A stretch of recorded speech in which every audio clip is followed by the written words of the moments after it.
Pramuka, singkatan dari Praja Muda Karana yang artinya jiwa muda suka berkarya.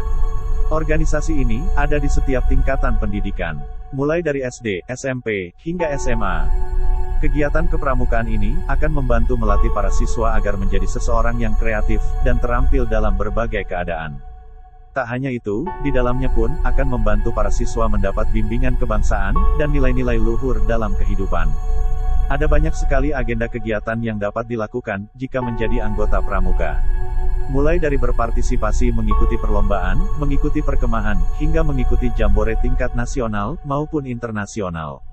Tak hanya itu, anggota pramuka pun memiliki agenda tahunan, yakni merayakan Hari Pramuka Indonesia. Perayaan tersebut diperingati setiap tanggal 14 Agustus. Kali ini, Seputar Borneo akan berbagi 4 poin informasi mengenai sejarah ditetapkannya Hari Pramuka di Indonesia. 1. Sejarah lahirnya Pramuka. Berdirinya Pramuka diprakarsai oleh Baden-Powell. Mulanya, pada tahun 1907 ketika Baden-Powell yang menjabat sebagai Letnan Jenderal Tentara Inggris, ia mengadakan perkemahan Pramuka di Pulau Brownsea, Inggris. Pengalaman tersebut ia tulis dan dijadikan buku dengan judul Scouting for Boys.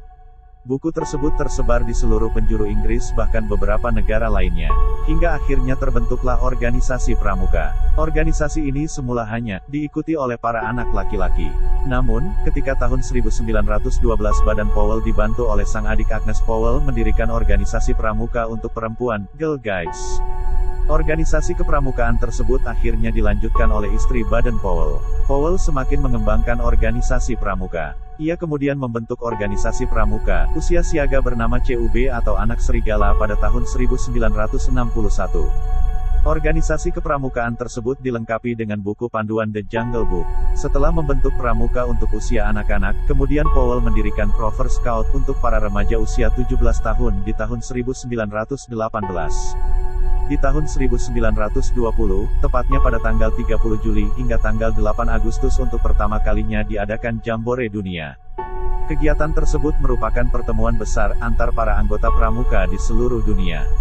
Acara tersebut dilakukan seperti berkemas bersama. Jambore pertama ini diadakan di Olympia Hall, London, dengan jumlah peserta sekitar 8.000 anggota pramuka yang berasal dari 34 negara berbeda. Dalam acara tersebut, Baden-Powell dinobatkan sebagai Chief Scout of the World, atau Bapak Pandu Sedunia. Tak hanya itu, di tahun 1920 juga dibentuk Dewan Internasional Organisasi Pramuka, yang beranggotakan 9 orang. Kemudian penetapan London, sebagai kantor kesekretariatan Pramuka Sedunia. Namun pada tahun 1958, serta ke Geneva dan berpindah kembali ke Swiss pada tahun 1968. Eksistensi pramuka semakin melambung tinggi, pada tahun 1922 ketika Baden-Powell menerbitkan buku keduanya tentang pramuka yang berjudul Rovering to Success yang artinya, mengembara menuju sukses. Buku tersebut menceritakan tentang seorang pemuda, yang berjuang mengayuh sampan hingga sebuah pantai. Cerita tersebut ternyata menginspirasi banyak orang. Hingga akhirnya gerakan pramuka kian berkembang. Kini, Biro Kepramukaan Sedunia Putra mempunyai 5 kantor kawasan, yaitu Costa Rica, Mesir, Filipina, Swiss dan Nigeria.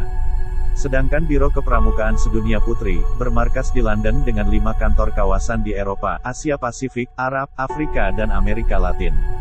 2. Perjalanan lahirnya pramuka di Indonesia. Gerakan pramuka di Indonesia, dimulai pada tahun 1912. Hal tersebut bermula dari organisasi Nederlandse Pathfinder Organisatie, atau NPO, yang kemudian berganti nama menjadi Nederlands Indische Pathfinder Vereniging, atau NIPV, pada tahun 1916. Melihat gerakan pramuka yang berada di Indonesia, membuat tokoh-tokoh gerakan nasional, berniat mendirikan Pathfinder Atua, Pandu, untuk anak bangsa. Akhirnya terbentuklah Pathfinder Indonesia, seperti JPO, atau Javans Pathfinder Organisatie, JJP, atau Jong Java Pathfinderi, NATIPIJ, atau Nasionale Islamce Pathfinder Sech, SIAP, atau Sarekat Islam Afdeling Pathfinderi, dan Pathfinder Muhammadiyah, yang kemudian menjadi nama Hizbul Wathan atau HW. Organisasi tersebut kemudian bersatu. Mulanya dibentuklah PAPI, atau Persaudaraan Antara Pandu Indonesia, yang merupakan federasi dari Pandu Kebangsaan, INPO, SIAP, NATIPIJ dan PPS pada tanggal 23 Mei tahun 1928. Sayangnya, PAPI tidak dapat bertahan lama. Kemudian terbentuklah Kepanduan Bangsa Indonesia, atau KBI, yang dirintis oleh tokoh dari Jong Java Pathfinder, atau Pandu Kebangsaan yakni, JJP, atau PK, INPO dan PPS, JJP atau Jong Java Pathfinderij, PK, atau Pandu Kebangsaan. Namun, PAPI kemudian mengembangkan diri menjadi Badan Pusat Persaudaraan Kepanduan. Eksistensi gerakan kepanduan di Indonesia semakin meningkat. Hal tersebut membuat banyak gerakan kepanduan bermunculan di Indonesia pada tahun 1928 sampai tahun 1935. Gerakan tersebut ada yang bernafas kebangsaan maupun agama. Kepanduan yang bernafas kebangsaan antara lain, Pandu Indonesia atau PI, Pathfinder Organisasi Pasundan atau POP, Pandu Kesultanan atau PK, Sinar Pandu Kita atau SPK, dan Kepanduan Rakyat Indonesia atau KRI. Sedangkan kepanduan yang bernapas agama seperti Pandu Ansor, Al-Watani, Hizbul Watan, Kepanduan Islam Indonesia, KII, Islamitise Pathfinder Organisasi, IPO, Tridharma, Kristen, Kepanduan Asas Katolik Indonesia atau KAKI, Kepanduan Masehi Indonesia atau KMI. 3. Perjalanan kepramukaan di Indonesia setelah kemerdekaan. Pada tanggal 28 Desember tahun 1945, terbentuklah Pandu Rakyat Indonesia di Solo. Kepanduan ini merupakan satu-satunya organisasi kepanduan Indonesia dengan keputusan Menteri Pendidikan, Pengajaran, dan Kebudayaan Nomor 93, BGA, tanggal 1 Februari tahun 1947. Namun, tahun-tahun berikutnya banyak organisasi kepanduan yang kembali bermunculan. Hingga kemudian Menteri Pendidikan, Pengajaran, dan Kebudayaan mengganti keputusan nomor 93 BGA tanggal 1 Februari tahun 1947 dengan keputusan nomor 23.441 KAP tanggal 6 September tahun 1951. Hal ini memungkinkan organisasi kepanduan lain selain Pandu Rakyat Indonesia. Contohnya terbentuknya IPindo, Ikatan Pandu Indonesia, pada tanggal 16 September tahun 1951. Kemudian IPindo diterima menjadi anggota International Conference, atau Organisasi Kepanduan Sedunia, mewakili Indonesia, masuk dalam Far East Regional Scout Officer pada tahun 1953.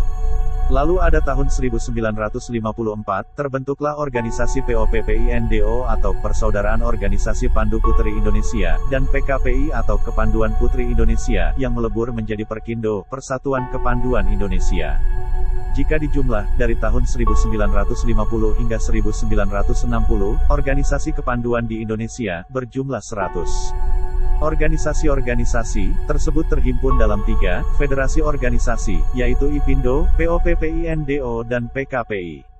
Akhirnya, pada tanggal 9 Maret tahun 1961, Presiden Soekarno memberikan amanat pemimpin Pandu di Istana Merdeka. Beliau menyatakan, pembubaran semua organisasi kepanduan di Indonesia dan kemudian meleburnya menjadi organisasi baru yang bernama Gerakan Pramuka dengan lambang tunas kelapa.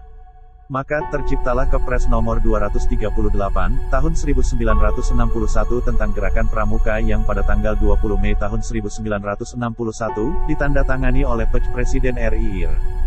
Juanda karena Presiden Soekarno sedang berkunjung ke Jepang. Akhirnya Gerakan Pramuka di Indonesia mulai dikenalkan secara resmi di Indonesia pada tanggal 14 Agustus tahun 1961.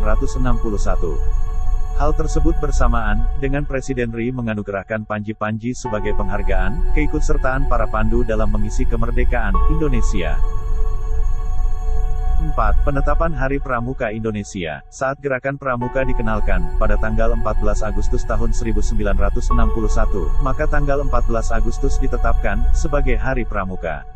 Setiap tahunnya, seluruh anggota Gerakan Pramuka se-Indonesia akan memperingati hari tersebut. Sejarah pramuka di Indonesia cukup panjang dengan berbagai organisasi. Walau begitu, perbedaan tersebut akhirnya berhasil bersatu menjadi satu kesatuan.